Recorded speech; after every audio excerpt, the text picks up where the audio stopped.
नोना को हुआ शक। फाइनली अब क्या मिहिर का भांडा फूट जाएगा नोना के सामने? जी हाँ दोस्तों, सीरियल क्योंकि सास भी कभी बहू थी का आने वाला ट्विस्ट बहुत ही जबरदस्त और धमाकेदार होने वाला है। कहानी में आप देख ही रहे हैं कि यहाँ पर मिहिर फाइनली अब ठीक हो चुका है। जी हाँ, जिस हादसे का शिकार तुलसी को होना था, वहाँ तुलसी की सुरक्षा कवच बनकर मिहिर पहुँच जाता है और अपनी जान जोखिम में डालकर अपनी पत्नी तुलसी को बचा लेता है। लेकिन वहीं दूसरी तरफ भाई अंगद ने बहुत ही बड़ा घोटाला कर दिया है।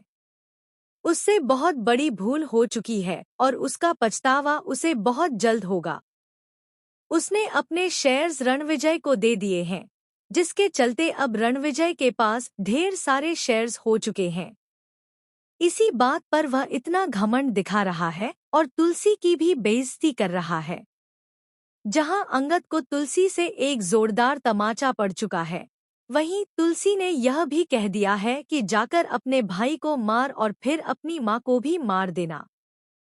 वहीं वृंदा लाख समझाने की कोशिश कर चुकी है कि रणविजय अच्छा इंसान नहीं है, उससे दूर रहो, लेकिन अंगद पर इसका कोई असर नहीं पड़ रहा।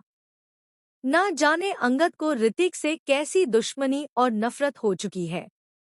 इसमें ऋतिक की क्या गलती है?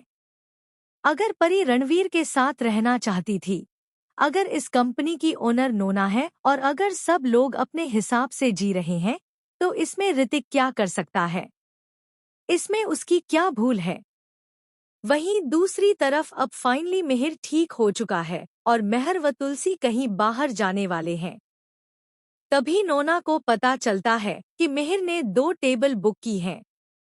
अगर उसके लिए नहीं की हैं, तो किसके लिए की हैं? क्या वह तुलसी के लिए हैं?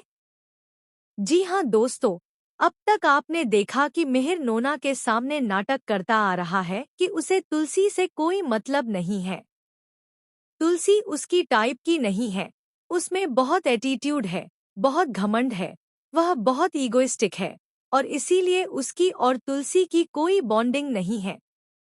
वह तुलसी से जल्द आज़ाद होना चाहता है और डिवोर्स चाहता है। लेकिन इसके बिल्कुल उलट मिहिर की फीलिंग्स हैं।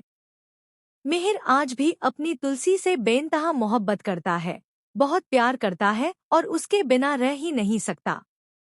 आने वाले ट्विस्ट में आप देखेंगे कि मिहिर तुलसी से कहेगा, तुम अकेले क्यों जा रही हो? मैं भी तुम्हारे साथ